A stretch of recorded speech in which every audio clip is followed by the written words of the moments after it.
जय श्री राम। हिंदू फेस्टिवल्स में आप सभी का स्वागत है। आज मैं आपके लिए लेकर आई हूँ श्री दुर्गा सप्तशती छठा अध्याय धूम्रलोचन वध। मैं सर्वगेश्वर भैरव के अंग में निवास करने वाली परमोत्कृष्ट पद्मावती देवी का चिंतन करता हूँ। वे नागराज के आसन पर बैठी है। नागों के फणों से सुशोभित होने वाली मणियों की विशाल माला से उनकी देहलता उद्भासित हो रही है। सूर्य के समान उनका तेज है। 3 नेत्र उनकी शोभा बढ़ा रहे हैं। वे हाथों में माला, कुंभ, कपाल और कमल लिए हुए हैं तथा उनके मस्तक में अर्धचंद्र का मुकुट सुशोभित है। ऋषि कहते हैं, देवी का ये कथन सुनकर दूत को बड़ा अमर्ष हुआ और उसने दैत्यराज के पास जाकर सब समाचार विस्तार पूर्वक कह सुनाए। दूत के उन वचनों को सुनकर दैत्यराज कुपित हो उठे और दैत्यराज ने दैत्य सेनापति धूम्रलोचन से कहा,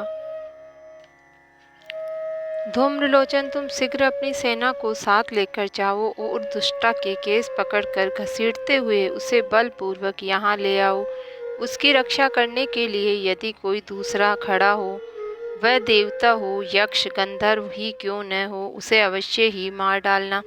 ऋषि कहते हैं, शुंभ के इस प्रकार आज्ञा देने पर वह धूम्रलोचन दैत्य 60,000 असुरों की सेना को साथ लेकर वहां से तुरंत चल दिया। वहां पहुंचकर उसने हिमालय पर रहने वाली देवी को देखा और ललकार कर कहा, अरे तू शुंभ निशुंभ के पास चल। यदि इस समय प्रसन्नतापूर्वक मेरे स्वामी के समीप नहीं चलेगी तो मैं बलपूर्वक बाल पकड़कर घसीटते हुए तुम्हें वहां ले चलूंगा।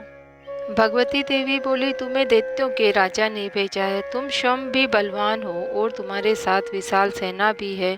ऐसी दशा में यदि मुझे बलपूर्वक ले चलोगे तो भी मैं तुम्हारा क्या कर सकती हूँ। ऋषि कहते हैं, देवी के यूं कहने पर असुर धूम्रलोचन उनकी ओर दौड़ा। तब अंबिका ने हूम शब्द के उच्चारण मात्र से उसे भस्म कर दिया। फिर तो क्रोध में भरी हुई दैत्यों की विशाल सेना और माँ देवी अंबिका ने एक दूसरे पर तीखे सहायकों, शक्तियों और फरसों की वर्षा आरंभ की।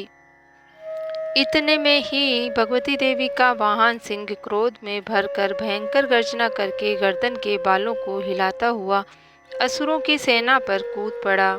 उसने कुछ दैत्यों को पंजों से मार के, कितनों को अपने जबड़ों से और कितनों ही माँ दैत्यों को पटक पटक कर ओट की ढाड़ से घायल करके मार डाला।